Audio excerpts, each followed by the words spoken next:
आज का मुद्दा में आपका स्वागत है। शीना के कत्ल के तीनों आरोपियों को बांद्रा की कोर्ट ने 5 सितंबर तक पुलिस की हिरासत में भेज दिया है। फैसले के बाद इंद्राणी कुछ देर के लिए कोर्ट रूम में बेहोश हो गई। इससे पहले कोर्ट रूम में पेशी के दौरान इंद्राणी और संजीव की बेटी विधि पहुंची। कोर्ट ने उसे मां से मिलने की इजाजत दी। इंद्राणी को देखकर वो रो पड़ी। इसके बाद इंद्राणी भी उसे गले लगाकर फूट फूट कर रोने लगी। पुलिस को नाटकीय घटनाक्रमों के पहले तीनों आरोपियों की हिरासत तो मिल गई, लेकिन असल सवाल अब सबसे बड़ा यही है कि क्या पुलिस आरोपियों का कसूर साबित कर पाएगी। देखिए हमारी खास रिपोर्ट शीना हत्याकांड पर पुलिस का पंचनामा, और उसके बाद करेंगे मेहमानों से बातचीत।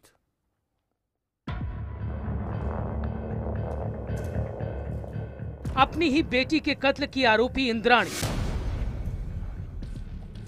अपनी बेटी के कत्ल की साजिश में साथ देने का आरोपी बाप संजीव खन्ना, और इस पूरी साजिश में लाश ठिकाने लगाने में मददगार ड्राइवर श्याम राय। शीना हत्याकांड में मुंबई पुलिस की थ्योरी इन 3 कैरेक्टर के आसपास घूम रही है, लेकिन क्या कोर्ट में पुलिस इंद्राणी को कातिल साबित कर पाएगी? क्या कोर्ट में इंद्राणी, संजीव और श्याम के आरोप तय हो पाएंगे, या फिर बच जाएगी बेटी के कत्ल की आरोपी इंद्राणी? मुंबई पुलिस की जांच, इसकी जल्दबाजी और उसकी भूलों को देखें तो ये काम मुश्किल नजर आ रहा है। शीना हत्याकांड में मुंबई पुलिस अब तक जो कुछ भी कर रही है उसे साबित करने के लिए पुलिस को ठोस सबूत की जरूरत पड़ेगी। मुंबई पुलिस को अदालत में यह साबित करना पड़ेगा कि शीना की हत्या हुई है, और इसके लिए उन्हें सबूतों की जरूरत होगी। ये सबूत तभी मिल पाएंगे जब फॉरेंसिक एविडेंस महफूज होंगे। लेकिन अब यही सवाल उठने लगा है कि मुंबई पुलिस के पास ये एविडेंस कितने महफूज हैं। यानी शीना हत्याकांड में रोज रोज किए जा रहे दावों से इतर हकीकत है। सबसे पहले पुलिस को यह साबित करना है कि शीना बोरा अमेरिका में नहीं है, बल्कि उसकी मौत हो चुकी है। इसे साबित करने के लिए पुलिस को शीना की लाश की बरामदगी दिखानी होगी। 3 साल पहले कत्ल के इस मामले में अब कंकाल ही सबूत हो सकते हैं। यही वजह है कि पुलिस ने रायगढ़ के जंगल में उस कथित जगह पर खुदाई की जहां लाश को ठिकाने लगाया गया था। पुलिस ने लाश मिलने के बाद नमूने लेकर बाकी अवशेष को यहीं दफना दिया था। बाजू में देखा तो मानव जाति का सापला मेरे को दिख लिया मैं, तो मैं वैसे बाहर आके घर पे जाके पुलिस को खबर दिया। मैं बाद में वरिष्ठ अधिकारी आके पोस्टमार्टम करने के लिए डॉक्टर को बुलाया। पोस्टमार्टम करके बाद दांत और हड्डियां लेके गए, और बचा हुआ कलंक वो इधर ही दफन कर दिया हमने। क्या 3 साल पहले मिले कंकाल शीना के ही थे? क्या फॉरेंसिक जांच से इसे साबित किया जा सकता है? दोबारा खुदाई के बाद मिले अवशेष का मिलान रायगढ़ पुलिस की तरफ से जेजे अस्पताल में जमा किए गए बाल, नाखून, दांत और हड्डियों से होगा। जिन नमूनों से उस वक्त मृतक की उम्र, लिंग के बारे में पता नहीं किया जा सका, वही नमूने अब जांच में क्या कुछ बता पाएंगे, इस पर शक है। यानी फॉरेंसिक जांच के फ्रंट पर पुलिस का केस फिलहाल कमजोर है। ऐसे में पुलिस कमिश्नर के कुछ दिन पहले किए गए दावे की धज्जियां उड़ सकती हैं। आज सवेरे हमने पेन के पास से डिसीज के जो स्केलेटल रिमेन्स हैं वो हमने आज सवेरे रिकवर किए। फर्दर इन्वेस्टिगेशन हमारी चल रही है। पुलिस के पास फॉरेंसिक फ्रंट पर डीएनए टेस्ट का रास्ता बच जाता है। इसके लिए मुंबई पुलिस के पास इंद्राणी, संजीव खन्ना और मिखाइल के खून के नमूने हैं। इन नमूनों का मिलान रायगढ़ के जंगल से मिले कंकाल और जेजे अस्पताल में जमा नमूनों से होगा। अगर नतीजा पुलिस के मनमाफिक नहीं आता है तो पुलिस के सामने फिर एक बड़ी और नई चुनौती होगी। इसके बाद पुलिस के पास सिर्फ परिस्थिति जन्य साक्ष्य ही बचते हैं, लेकिन क्या ये साक्ष्य भी आरोपियों को गुनहगार साबित करने में कारगर साबित होंगे? परिस्थिति जन्य साक्ष्य में पुलिस का दावा है कि उसके पास शीना का मोबाइल फोन, इंद्राणी और संजीव के कॉल डिटेल्स, शीना के मोबाइल फोन से किए गए एसएमएस और शीना का पासपोर्ट है। यही नहीं, पुलिस के पास हत्या में इस्तेमाल कार का सुराग भी है। हत्या से पहले इंद्राणी और संजीव की लगातार होने वाली लंबी बातचीत, हत्या वाले दिन संजीव की मुंबई में मौजूदगी और मिखाइल के बयान, इन्हें जोड़कर ही मुंबई पुलिस हत्या की कड़ियों को जोड़ पा रही है।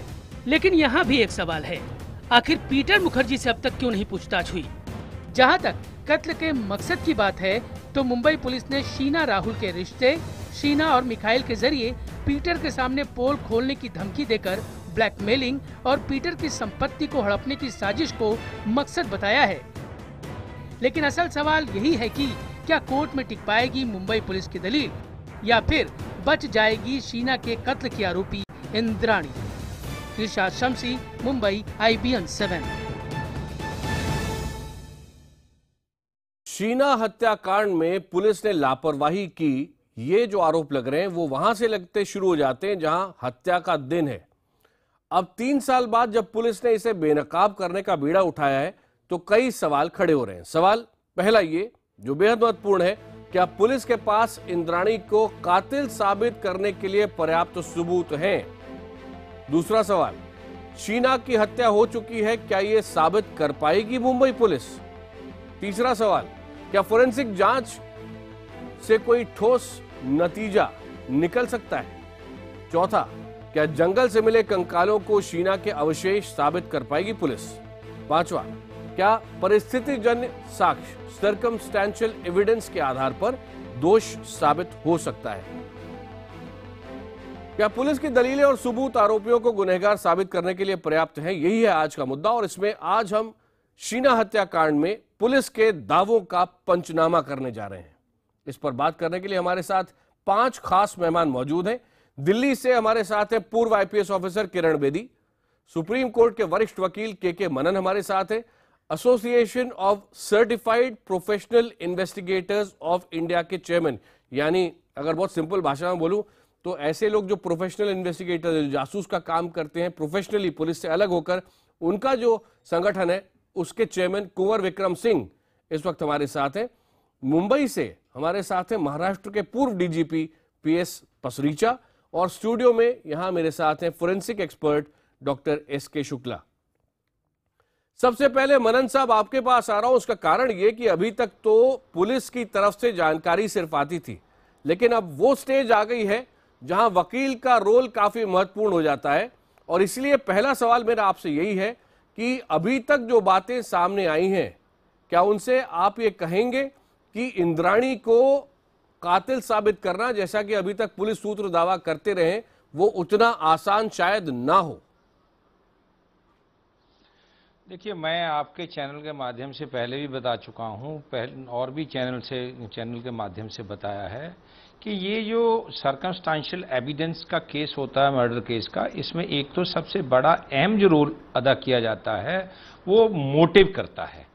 क्योंकि अब कुछ जजमेंट्स आई हैं कि मोटिव जरूरी नहीं है, लेकिन well established law laid down by the honourable supreme court, various honourable high court, even otherwise in A murder case, circumstantial evidence के केस में मोटिव का एक बड़ा अहम रोल होता है। दूसरा, सर्कमस्टांशियल एविडेंस के केस में चेन का, पूरे सर्कमस्टांसेस की चेन का जुड़ना, कंप्लीट चेन ऑफ एविडेंस का होना एक बहुत जरूरी होता है। जहां पर एक कड़ी भी बीच में से टूटी, केस प्रोसिक्यूशन का तार-तार हो जाता है। इस केस में आज भी, चूंकि मैं इन्वेस्टिगेशन बहुत इनिशियल स्टेज पर है, मैं अभी कोई चीजें कई मेरे जहन में आज भी आ रही हैं। आपने 5 सवाल बनाए हैं, मैं मिनिमम 20 सवाल बना चुका हूं ऑलरेडी, अखबारों के माध्यम से जो भी पढ़कर या आप लोगों के सुनकर। अभी बहुत सी ऐसी चेन्स हैं जो जुड़नी हैं। फॉर एग्जाम्पल, अगर उनका 24 को मर्डर हो गया या 23 रात को मर्डर हो गया, तो वो बताया गया है कि जो कार में गाड़ी की डिक्की में डाल के लाश को अपार्टमेंट के वहां ले आए, तो उसका एक तो CCTV कैमरा, चौकीदार वहां का कि वाकई ये कार उस दिन आई है वहां या नहीं आई है, और इस तरह की कई और एग्जाम्पल्स हैं जिनको लास्ट सीन एविडेंस इन्होंने राहुल को बनाने का प्रयत्न किया है। लेकिन फिर मैं उसी बात पर आ रहा हूं कि सर्कमस्टांशियल एविडेंस में चेन ऑफ एविडेंस को कंप्लीट करना बहुत जरूरी होता है। और इस इन्वेस्टिगेटिंग एजेंसी ने अभी तक कौन कौन सी कड़ियां जोड़ी हैं, कौन कौन सी बकाया है। अब लाश का मिलना, कुछ ऐसी जजमेंट्स आ गई हैं कि लाश का मिलना जरूरी नहीं है, लेकिन अगर ये एक सर्कमस्टांसेस है जो सर्कमस्टांस मुलजिमों के खिलाफ जा सकता है, क्योंकि उनका जो मृतक का पासपोर्ट है वो यहां मिल गया है। अगर दूसरा पासपोर्ट बनाया है, किस नाम पे गया है, और सारा केस अभी तक डिस्क्लोजर स्टेटमेंट के इर्द गिर्द घूम रहा है। और डिस्क्लोजर स्टेटमेंट आपके पास लौटता हूं मैं, काफी नहीं होता। किरण जी आपके पास भी आऊंगा, लेकिन पहले कुंवर विक्रम सिंह जी आपके पास आ रहा हूं, क्योंकि पुलिस के काम करने का एक तरीका होता है, उसमें खासतौर पे पहली स्टेज में जिस तरह से काम किया गया उस पर सवाल उठाए जा रहे हैं।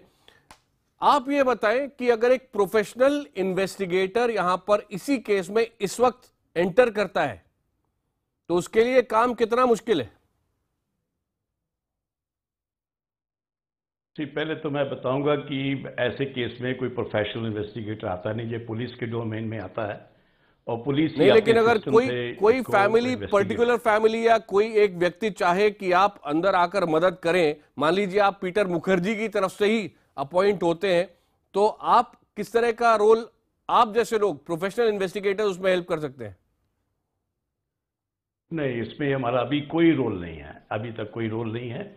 और आगे जाके कभी बन सकता है, जब किसी के साथ कोई इनजस्टिस हो जाता है, उसके साथ कोई धक्का हो जाता है, तब कहीं जाके हम अपनी इन्वेस्टिगेशन शुरू करते हैं, जिसमें भी पुलिस कोई मदद की जाती है। आफ्टर ऑल ये तो कोर्ट ने तय करना होता है। लेकिन इस वाले केस में दो तीन चीज़ें जो मुझे थोड़ी सी एज ए प्रोफेशनल इन्वेस्टिगेटर थोड़ी सी अजीब सी लगती है। पहले तो है कि जो लाश को लेके आए सूटकेस के अंदर, तब वो लाश जली हुई थी, तो उसको मारा कहा गया। तो सीन का जो असली क्राइम का सीन है वो कहाँ कमिट हुआ, उसको जलाया कहाँ गया था, फिर उसको सूटकेस में बंद करके यहाँ पे फेंक दिया। उसके बाद बदबू आई, पुलिस को बुलाया गया, पुलिस ने डॉक्टर्स को बुलाया। ये नई बात आई अभी कि पुलिस को डॉक्टर को वहीं बुलाया गया और डॉक्टर वहाँ से दांत और चीज़ें लेके चला गया। मुझे इसकी बात की समझ नहीं आती। अगर कोई लाश कहीं आई होगी, जे हॉस्पिटल में पूरी की पूरी लाश जाएगी, उसका पोस्टमार्टम होगा और वहीं डॉक्टर ने बैठ के वहीं उसका दांत निकाल लिया, कोई हड्डी निकाली और वहीं उसको दफन कर दिया गया। ये किसी सिस्टम में मेरे हिसाब से कहीं आता नहीं है। ये कैसे किया गया होगा, ये पुलिस इसके ऊपर इन्वेस्टिगेशन करेगी, क्योंकि पुलिस में भी कई लैप्सेस हुई हैं। फिर उसके बाद पुलिस ने माना है, आगे की चीजें नजर आ रही हैं हमारे जी। हेलो जी, बाकायदा पुलिस ने माना है कि हमसे लापरवाही हुई रायगढ़ में। जी, आप और बोल रहे थे, जी बोले। नहीं, ये लापरवाही जो लापरवाही अभी दर्शाई जा रही है, ये जो सीन का जो रिक्रिएट कर रहे हैं, वो भी मेरे हिसाब से बड़ा अनप्रोफेशनल है। कहाँ, वहां तो मर्डर हुआ ही नहीं है, वहां तो पुलिस ने ही लाश दफनाई है। अभी जो कह रहे हैं कि पुलिस ने वहां पे लाश दफनाई है, किसी और ने दफनाई है, तो ये बेसिक चीजें जहां कहीं ना कहीं ये मुझे कुछ चीज समझ नहीं आ रही। जहां तक कि इसमें पासपोर्ट वाली बात भी नजर आ रही है। पासपोर्ट राहुल के पास था और वो कंप्लेंट करता पुलिस को, अपने पिता को बताता है, लेकिन उसने कभी पासपोर्ट का जिक्र तक नहीं किया है। ऐसी चीजें अभी मैं जहां तक जानता हूं कि बॉम्बे पुलिस बड़ी प्रोफेशनल है, वो उनके पास बहुत ही स्पेस है, उनके पास बहुत इंफॉर्मेशन है। स्टेज के ऊपर टीका टिप्पणी करना भी एक काफी अनप्रोफेशनल सी बात बन जाती है हमारे जैसे लोगों के लिए। कभी काफी समय है और उसमें चीजें निकलेगी। बहुत से और एरिया हैं, मेरे जैसा प्रोफेशनल इन्वेस्टिगेटर अगर इनके साथ होता तो हो सकता है हमारी स्पीड वो भी यही होती जो अभी ये लोग कर रहे हैं। लेकिन हमारा थोड़ा सूक्ष्म दृष्टि से हम लोग देखते हैं, उसकी डीप में जाते हैं, उसकी और चीजों को समझने की कोशिश करते हैं, क्योंकि हमें अपने क्लाइंट को 100% रिजल्ट देना होता, पुलिस को ऐसा नहीं देना होता। पुलिस के अंदर और लोग इन्वॉल्व हो जाते हैं। लेकिन जहां तक मैं समझता हूं, ये बड़े वेल स्ट्रक्चर्ड ढंग से जिस ढंग से चीज हो रही है, कई चीजें हमें पता नहीं जो पुलिस वहां पे कर रही होगी, या उनके इन्वेस्टिगेटर या उनके डिटेक्टिव लोग कर रहे हैं, या अंडरकवर कुछ चीज बात करती होगी। I am sure they will find out, क्योंकि यहाँ मिस्ट्री कोई रही नहीं है। ठीक है, हमने आपकी बात समझी। किरण जी सब पॉइंट्स के नोट्स बाकायदा बना रही है, लेकिन उनके पास जाने से पहले पीएस पसरीचा साहब, कुछ और ऐसे हार्ड फैक्ट्स आप हमारे सामने रख सकते हैं जिससे समझ में आए कि जो पुलिस कर रही है वो थरली प्रोफेशनल है। क्योंकि सबसे बड़ी बात कि जो तीनों अक्यूज ने एक बार जब वो मजिस्ट्रेट के सामने आएंगे 164 के अंडर, तो वहां तो अपना बयान ये पूरी तरह से बदल सकते हैं। तो पुलिस की समस्याएं, बड़ी समस्याएं वहां से शुरू हो जाएंगी। देखिए, ऐसा है कि 3.25 साल पुराना केस जिस तरह मुंबई पुलिस ने एक कमिटमेंट के साथ लिया और इतनी बेहतरीन इन्वेस्टिगेशन शुरू की, when there were no evidence available, no body available, तो आपको एक तो सब्र रखना पड़ेगा, क्योंकि अभी सिर्फ 10 दिन ही हुए हैं और 90 डेज तक तो कोर्ट भी हमें टाइम देती है। अभी 80 दिन के करीब और पड़े हैं। And as I know Rakesh Maria, he is one of the best investigators in the country today. तो अब इन्होंने जो हमें जो एविडेंस आया है वो अभी काफी अच्छी कलेक्शन आने शुरू हो गया है। फॉर एग्जाम्पल, जो इन्होंने अभी जो पसरीजा साहब, एक चीज और है ना, कहा यह जा रहा है कि राकेश मारिया जी का प्रमोशन होने वाला है और उस केस में उनके पास तकरीबन 25 दिन के आसपास बचते हैं। शायद ये भी कारण है कि काफी तेजी से वो मुंबई पुलिस में काम कर रहे हैं और राकेश मारिया खुद कई घंटों तक बैठ के खुद इन्वेस्टिगेशन में बैठ रहे हैं, इंट्रोगेशन में बैठ रहे हैं।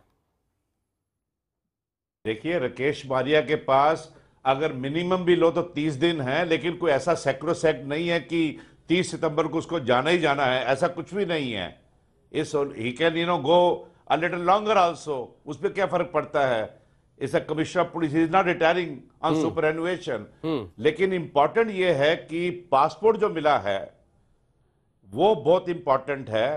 फिर उसके जो शीना के भाई ने जो बोला, मिखिल ने, कि ईमेल आईडी जो उसकी यूज करके जो इंफॉर्मेशन जो उन्होंने जो बोला था मेट्रो वन को कि भाई हम रिजाइन कर रहे हैं, वो आ जाता है। फिर हार्ड कॉपी जो उसकी बना के भेजी, उसके सिग्नेचर किसी और ने किए, उस बंदे ने भी पूरा एविडेंस दे दिया है।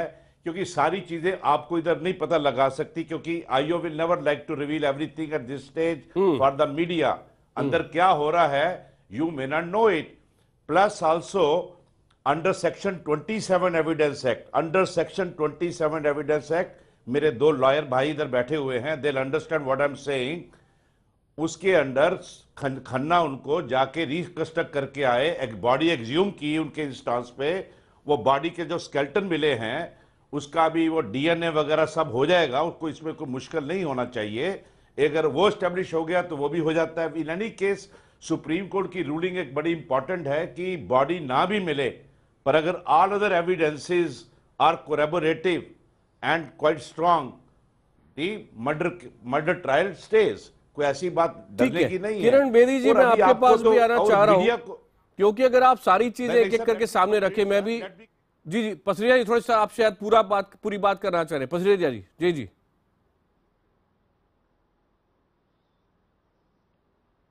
देखिए, ऐसा है कि कई चीजें आपको पता हैं, कई चीजें अभी नहीं पता हैं। इस नीड टू नो बेसिस पे चीजें अंदर जो क्या एविडेंस हो रहा है, क्या क्या इन्वेस्टिगेशन हो रही है, उसकी एग्जैक्ट चीज आपको बाद में पता लगेगी। पर एक चीज बड़ी इंपॉर्टेंट है, one thing is very important, and that is establishing the motive. Motive establish करना इज द मेन थिंग, और वो मोटिव जो है उसमें 2-3 थ्योरीज हैं। बिल्कुल किरण जी, मैं इसी पर आपके पास आना चाह रहा हूं। खासतौर पे मनन साहब ने भी कहा, पसरीजा साहब ने भी कहा कि जो मोटिव है बहुत इंपॉर्टेंट है, और साथ ही साथ कम से कम 2 मेहमान ऐसे हैं जो कह रहे हैं कि जो सीक्वेंस है, जो कड़ियां जुड़नी चाहिए, वो अभी सारी जुड़ती हुई नजर नहीं आ रही हैं।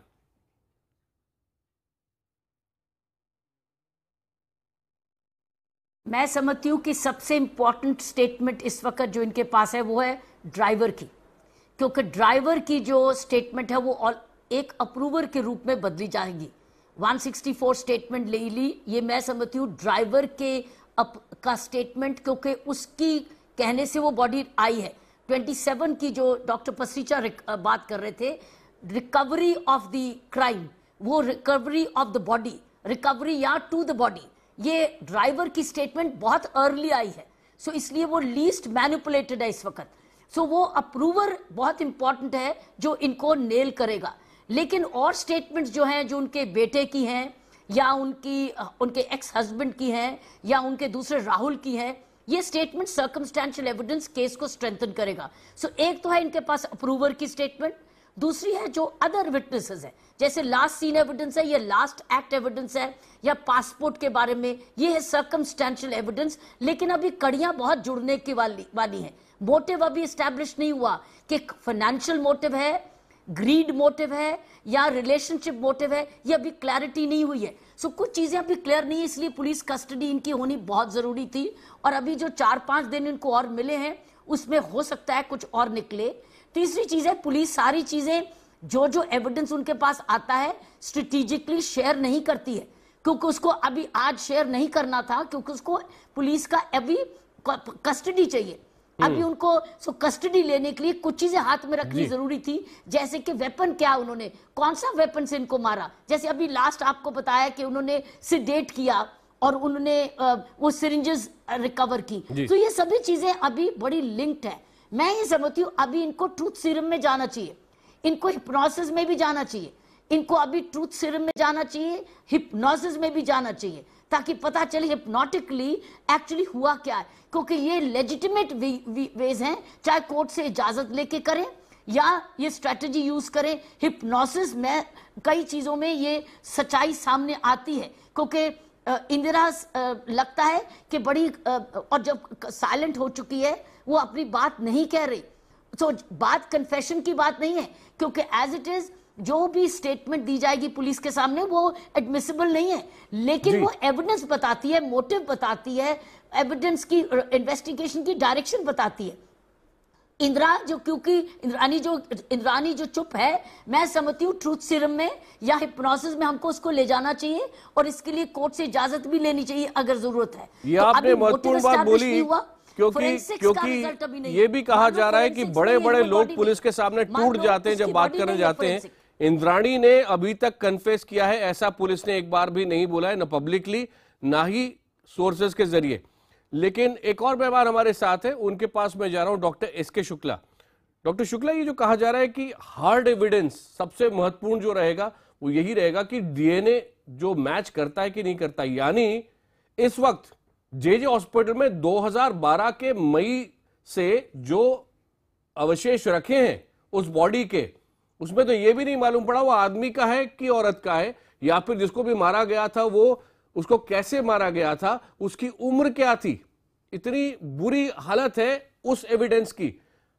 साथ ही साथ जो जेजे हॉस्पिटल में अवशेष हैं और जो रायगढ़ से बॉडी ली गई है वो सेम व्यक्ति की है कि नहीं, ये भी देखना पड़ेगा। यानी और ये सब जानकारी 3 साल बाद निकल पाएगी। किरण जी ने बिल्कुल ठीक बोला, कड़ियाँ जोड़नी बाकी है, फोरेंसिक कड़ियाँ भी बहुत ज़रूरी हैं।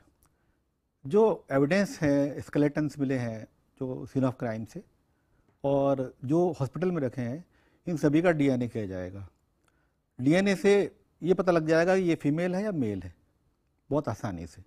और ये भी पता चल जाएगा कि इंद्राणी के का जो ब्लड सैंपल है उससे जो डीएनए ले रहे हैं और शीना का जो डीएनए है ये मैच कर रहा है या नहीं, ये बात सही है? बिल्कुल, इसमें इंद्राणी का ब्लड सैंपल लेना पड़ेगा, ले चुके हैं ऐसा कहा जा रहा है। और इंद्राणी का जो हस्बैंड था फर्स्ट, उसका ब्लड सैंपल मिल जाए तो बहुत अच्छा होगा।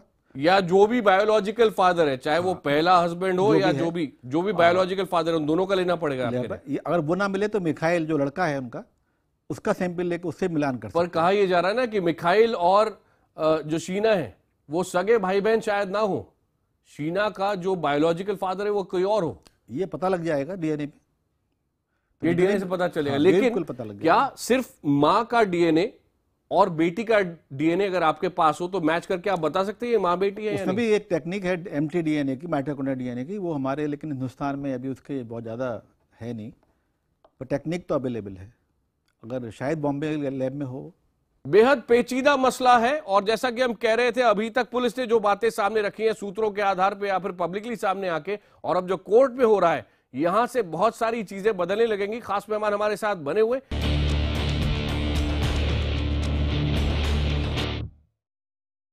हम बात कर रहे हैं कि कोर्ट के अंदर जिस तरह से अभी तक मुंबई पुलिस ये कहती रही है कि 3 अक्यूज्ड हैं और इनकी सारी बातें, इनके सारे सच सामने आ चुके हैं, क्या कोर्ट के अंदर इसको वो प्रूव कर पाएगी? मुंबई पुलिस के लिए काम कितना मुश्किल होगा? Association of certified professional investigators of India के चेयरमैन कुंवर विक्रम सिंह हमारे साथ हैं। विक्रम जी, कौन सी ऐसी चीजें हैं जो कनेक्ट नहीं हो रही हैं? क्योंकि कोर्ट में यह बेहद महत्वपूर्ण रहेगा कि वो पूरा चेन ऑफ एविडेंस सामने आए। जी, मेरे हिसाब से पुलिस काफी कॉम्पिटेंट है, कनेक्ट तो कर लेगी। सारी चीज को कनेक्ट तो कर लेगी, लेकिन अभी जो सामने चीजें आ रही वही कहीं ना कहीं ऐसे जबरदस्त फ्लॉज मुझे नजर आ रहे हैं। जो मैंने पॉइंट पहले रेज आपको किया था वो है उसकी बॉडी का वहां पे मिलना और उसके बाद उसका ये वहीं पे पोस्टमार्टम कहते कर देना। ये कभी मैंने आज तक कभी सुना नहीं है। इतने पुलिस अफसर बैठे जहां पे क्या वहीं बैठ के डॉक्टर को बुला के उसका दांत खींच लेंगे, उसकी हड्डी निकाल के ले जाएंगे और उसको वहीं पे दफना देंगे, ऐसा कभी नहीं सुना है। अगर बॉडी को यहां से ले गया और उसके बाद अगर वहां पे आप इतने साल के बाद एक पुलिस अफसर बोलता कि मैंने वहां पे दबा होगा, ये तो पंचनामा बना होगा, जब उसका पोस्टमार्टम किया गया वहां गवाह हो गए, सब कुछ इशू वहां पे हैं, लेकिन पुलिस ऐसा कैसे करी कि रिकवरी वहां दिखाने की कोशिश करी, वहां क्रिएट कर रहा सीन को। अगर कल को एक मिनट, आपने इंपॉर्टेंट सवाल उठाया, थोड़ा सा रुकिए। किरण जी आप जवाब देना चाहेंगे, क्या ये एक लैप्स है रायगढ़ पुलिस का जो कि केस को अफेक्ट कर सकता है?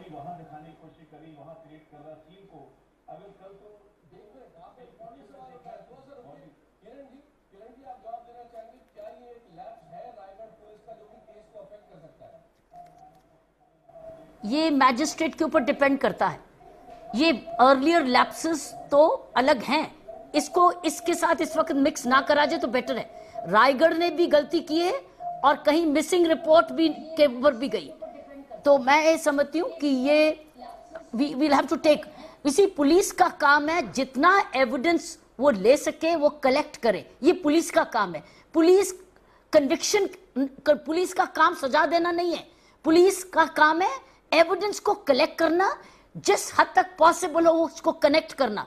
उसके बाद जज का काम है देखना वो कितना क्रेडिबल है या नहीं क्रेडिबल है। मैं समझती हूँ ये पब्लिक परसेप्शन को थोड़ा समझाने की जरूरत है, क्योंकि पुलिस किसी से कन्फेशन और एविडेंस नचोड़ नहीं सकती है। अगर कोई एग्जिस्ट करता ही नहीं या अवेलेबल नहीं थोड़े उस टाइम में, you can not create evidence. आज की मॉडर्न पुलिस एविडेंस क्रिएट नहीं करती, पुरानी पुलिस एविडेंस क्रिएट करती थी। नई पुलिस एविडेंस क्रिएट नहीं करती है, नई पुलिस इन्वेस्टिगेट करती है जो मैक्सिमम उसको मिल सके उस अपने कस्टडी टाइम पर, एंड सब्सिक्वेंटली ये उसका काम है करना, क्रिएट करना नहीं है। लेकिन कोई और गलती है तो उसको रिबट करना कि उसके, अब रायगढ़ ने गलती जो की है वो इस वक्त मारिया का प्रॉब्लम नहीं है, लेकिन सवाल उठता है कि इस वक्त फोरेंसिक्स है। अगर आपको बॉडी जैसी भी हालत में मिली है बोन्स, अगर फोरेंसिकली डीएनए से वो लिंक्ड है, मैं समझती हूं केस आगे चलता है। अगर डीएनए से लिंक्ड नहीं है तो केस नहीं चलता है, क्योंकि वो लड़की लिंक ही नहीं हो रही अपनी मदर के साथ, वो डेड बॉडी उसकी है ही नहीं, तो बात चल देगी। दैट मीन्स उसकी, हमको उसकी लड़की की अभी भी सर्च जारी रखनी है। सो आई थिंक इस वक्त रायगढ़ ने गलती क्या की, इस केस पर उतना इंपैक्ट मैं नहीं समझती हूँ करना चाहिए। किरण जी, लेकिन आपने बहुत इंपॉर्टेंट बात कही कि रायगढ़ में जो बॉडी मिली है अगर उसका डीएनए मैच नहीं करता है और साथ ही साथ जो जेजे हॉस्पिटल में अवशेष है वो भी मैच नहीं करता है, तो पूरा केस गिर सकता है वहां।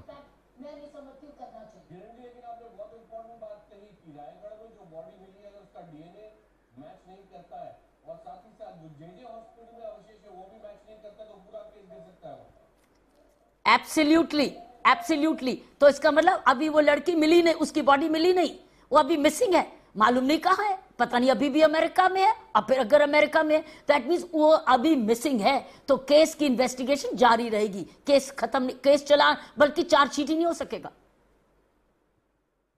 पसरीचा साहब, आप भी एग्री करते हैं? मोस्ट इंपॉर्टेंट है इस वक्त, दो चीजें बड़ी इंपॉर्टेंट है, डीएनए और अप्रूवर का। अप्रूवर ने तो कहा कि हमने वहां पर बॉडी, और अप्रूवर ही लेके गया आपको रायगढ़। सो मैं ये समझती हूं कि ये चीजें मोस्ट प्रॉब्ली डीएनए, अगर डीएनए मिलेगा ही नहीं तो केस बिल्कुल कमजोर हो गया। पसरीचा साहब एग्री करते? देखिए ऐसा है, दो तीन और बड़े इंपॉर्टेंट इशू हैं।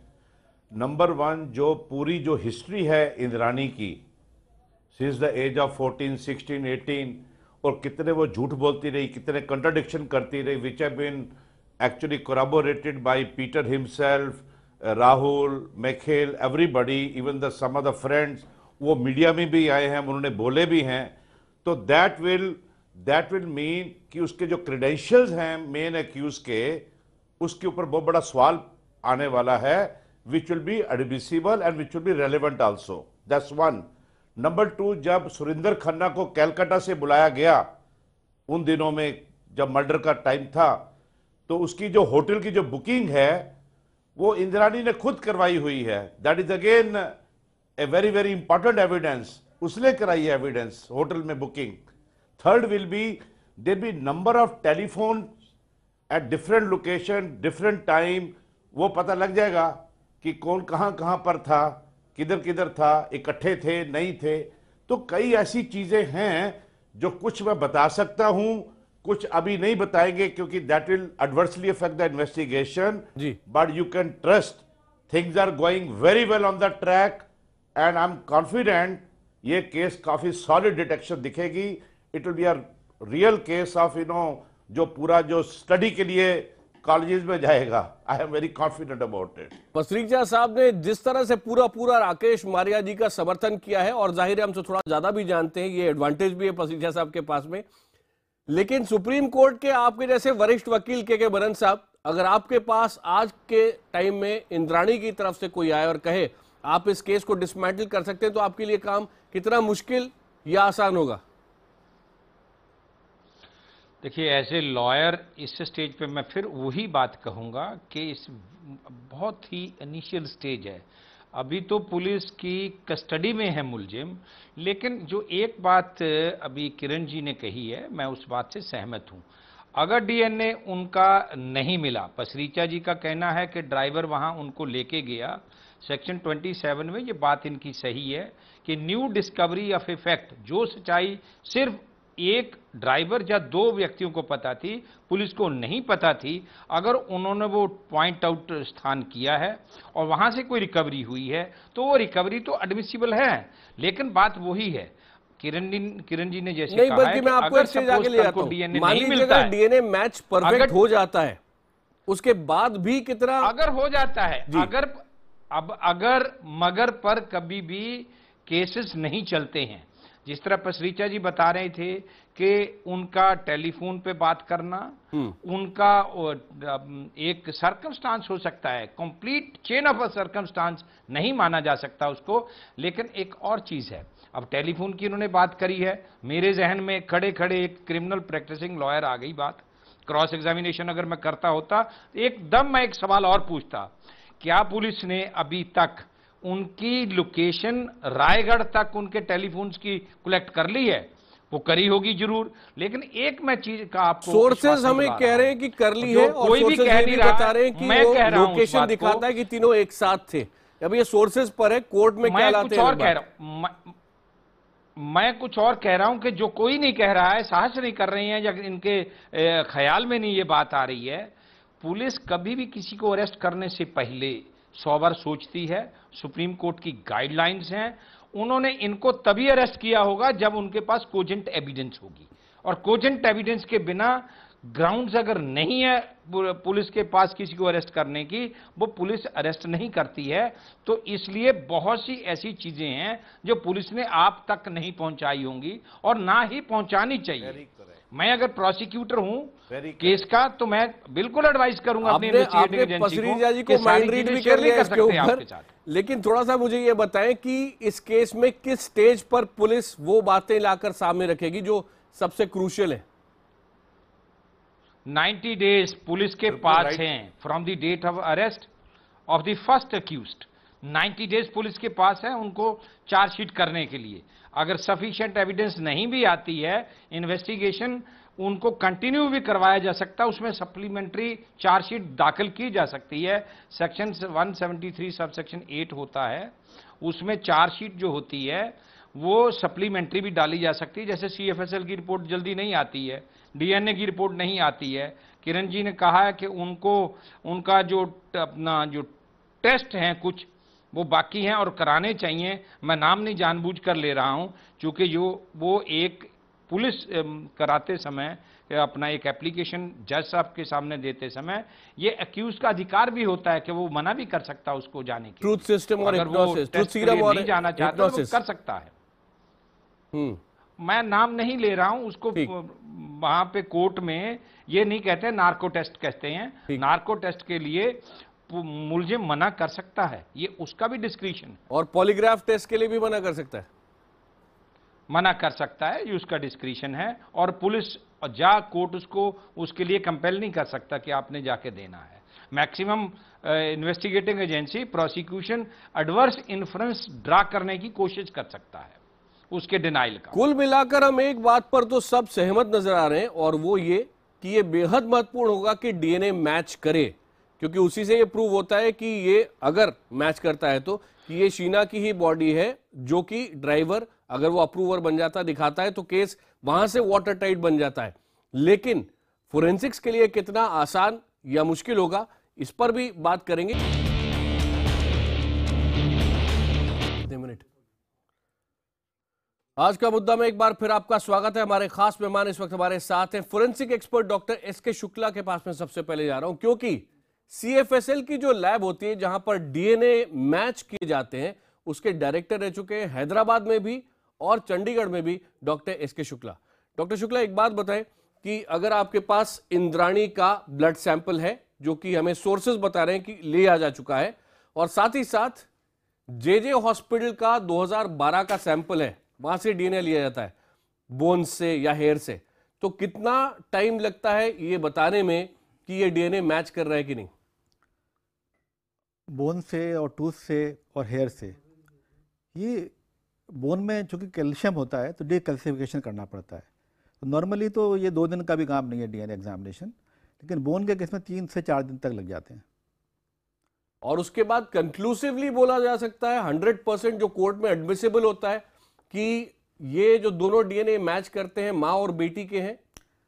प्रोबेबिलिटी फैक्टर इसका बहुत हाई है, 1:300 बिलियन। 1:300 बिलियन, या तो it's almost 100%। It's so accurate, और ये बहुत ज़्यादा कठिन नहीं है। ठीक है, यानी कि जिस दिन से मुंबई पुलिस ये सारी जो बोन्स है, टीथ है और ब्लड सैंपल है, ये एक बार आप जैसे सीएफएसएल लैब में थे उस तरह की लैब या कलीना वाली लैब में दिया जाता है, तो 4 दिन या 5 दिन के अंदर मैक्सिमम बता पाएंगे कंक्लूसिवली? बिल्कुल बता सकते हैं इसमें। मनन साहब, इसमें कोई दिक्कत नहीं है, अगर एक बार सीएफएसएल लैब की रिपोर्ट आ गई तो वो कंक्लूसिव एविडेंस माना जाएगा?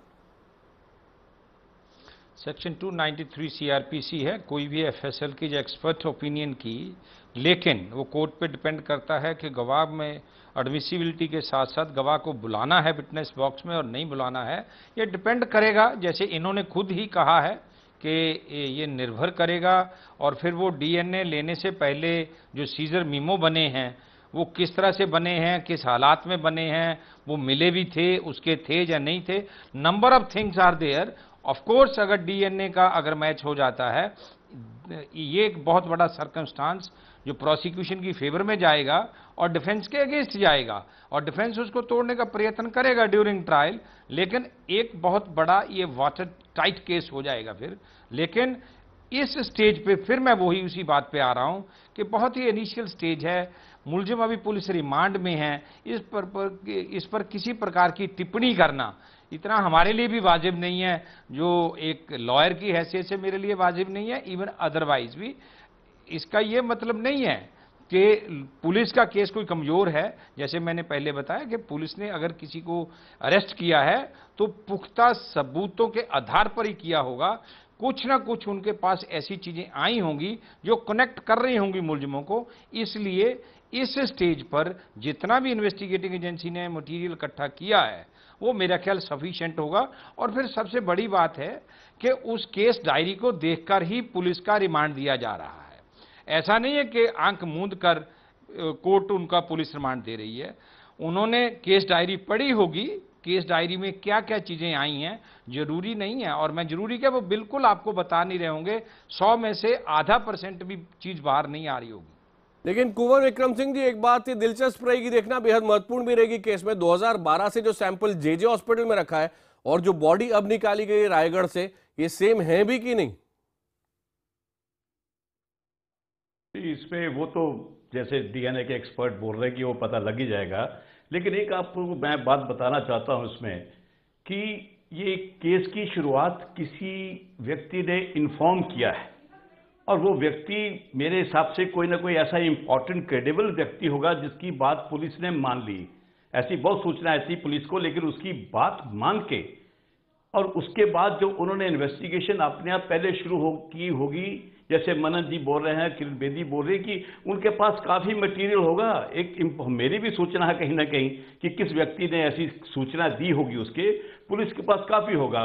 बाकी एक अच्छा पुलिस अफसर, इन्वेस्टिगेशन अफसर, उसके पास बड़े इन्वेस्टिगेशन टूल है, डीएनए कोई और चीज है। विक्रम जी एक बात बताएं, आप ये तो नाम नहीं लेंगे मेरे ख्याल से अभी कि वो कौन है जो सूत्रधार है जिसने पहला फोन किया और कहा कि बॉडी कहां पर है, आपको आगे जानकारी कहां से मिलेगी, लेकिन क्या आप ये बोल सकते हैं, क्योंकि एक रिपोर्ट ऐसी चल रही है कि जो पहला पति था इंद्राणी का, उसने ये फोन किया था, क्या आप ये कह सकते हैं कि ये वो व्यक्ति है या नहीं आपकी जानकारी के मुताबिक? ये तो इस between the informer and the police. Police अभी किसी ऐसी व्यक्ति का नाम नहीं बताएगी, ना ही हम भी इसको करेंगे, ना ही हमें कोशिश करनी चाहिए। आफ्टर किसी ने इस पूरी पुलिस की मदद करने की कोशिश की है, जस्टिस के लिए महत्वपूर्ण, लेकिन इसलिए नहीं हो जाता है क्योंकि उसका मकसद उस तरह से अलग अलग हो सकता है, डिपेंडिंग ऑन कि कौन वो व्यक्ति है जिसने वो जानकारी दी थी, और क्या पुलिस पूरी तरह बिलीव करके चलती है उनके ऊपर। कोई भी हो, निश्चित ऐसा व्यक्ति कोई भी है जो किसी क्राइम की इंफॉर्मेशन देता है, और उसकी क्रेडिबिलिटी पर डिपेंड करता है कि पुलिस उसको कैसे मानती है। पसरीचा जी कुछ कहना चाह रहे हैं? पसरीचा जी सीक्रेट इन्फॉर्मर के बारे में पुलिस कभी भी नहीं बताती है, और सीक्रेट इन्फॉर्मर का मतलब ही यही होता है। अगर वो सीक्रेट इन्फॉर्मर है या क्रेडिबल, जिसकी क्रेडिबिलिटी है किसी इन्फॉर्मर ने दी है, चाहे वो पति था या कोई भी था, उसको डिस्क्लोज पुलिस नहीं करेगी, लेकिन कड़ियां जरूर जोड़ेगी उसी फोन कॉल से लेकर एंड तक। ये कड़ी जो है सर्कमस्टांशियल एविडेंस की जुड़ती चली जाएगी। वो पहली कड़ी है जो सीक्रेट इन्फॉर्मर की जो कॉल है, लेकिन ये जरूरी नहीं, बल्कि जरूरी क्या, ये बिल्कुल पुलिस बताती नहीं है, ये उनका अपना प्रेरोगेटिव है। रोज यहाँ दिल्ली पुलिस में देखो, किसी भी देखो कि एक मुखबर खास ने आकर इतला दी इतने बजे ये होना है, और अगर दबिश डाली जाए तो वो पकड़े जा सकते हैं, चाहे वो नारकोटिक्स का हो या किसी भी प्रकार का हो। तो ये पुलिस के पास है सीक्रेट इन्फॉर्मर, ना आप पूछ सकते हैं। क्लोजिंग कमेंट आखिरी 30 सेकंड किरण बेदी जी आपके।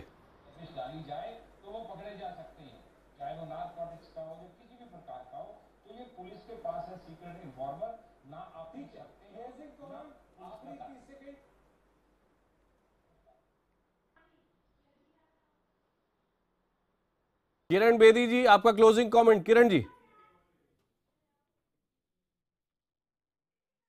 क्लोजिंग कमेंट मेरा ये है कि अगले 4-5 दिन बहुत वाइटल हैं, क्योंकि अभी बहुत मिसिंग लिंक्स हैं, और अभी पूरी चेन ऑफ सर्कमस्टेंसेस बनी। स्टोरी मालूम है, स्टोरी अभी तक बड़ी क्रेडिबल लगती है, किसने मारा, कैसे मारा कि अभी भी नई डिटेल्स हैं, मरी है वो, किसने मारा, कौन कौन उसमें शामिल हैं, मोटिव बड़े कंफ्यूज्ड हैं, मोटिव पैरेलल्स हैं।